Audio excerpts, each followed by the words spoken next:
這就是我們碰到未知的電器，不知道好壞的電器要怎麼去判斷。邊學邊試，生活志。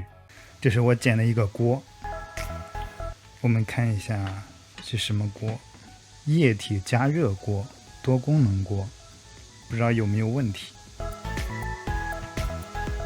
鍋蓋，電源線，一個蒸籠，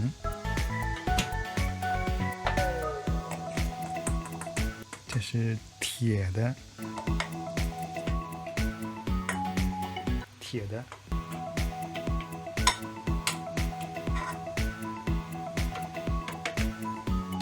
不知道好坏。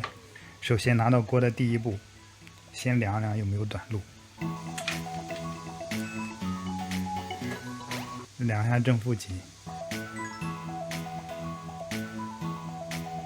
没有短路。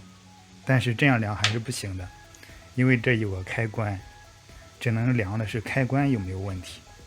然後我們現在給它打開，打到低檔，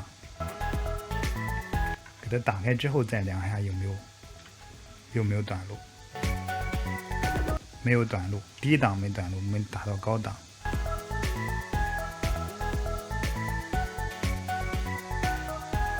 也沒有短路。然後我們就通電吧，通電試一下。為了以防萬一，我們還是用我們的防短路插座。這裡邊是裝的水，就是自來水。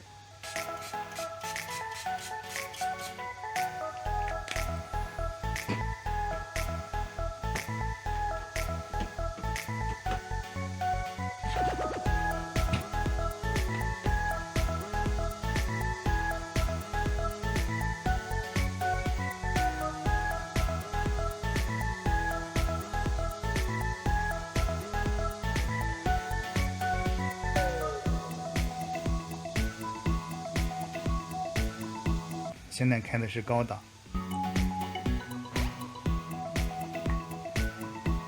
也不热。哎，热了。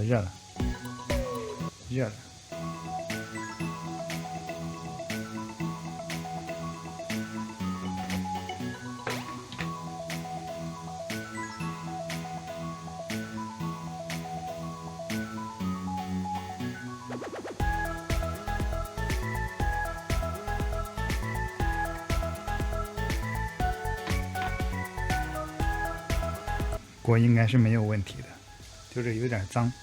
這就是我們碰到未知的電器，不知道好壞的電器要怎麼去判斷。首先就是要先判斷有沒有內部短路，當然內部短路一定要把它的開關給打開，不然的話你就是這個開關把裡邊的線路都給斷開了，所以你量也沒有用，要把開關打開之後量一下有沒有短路。我們又成功了，邊學邊試，你也可以成功。如果你沒有時間親自動手操作的話，可以關注邊學邊試生活志，同樣可以增進生活中的動手維修能力。訂閱、評論、點讚和收藏，感謝大家的觀看，我們下期再見。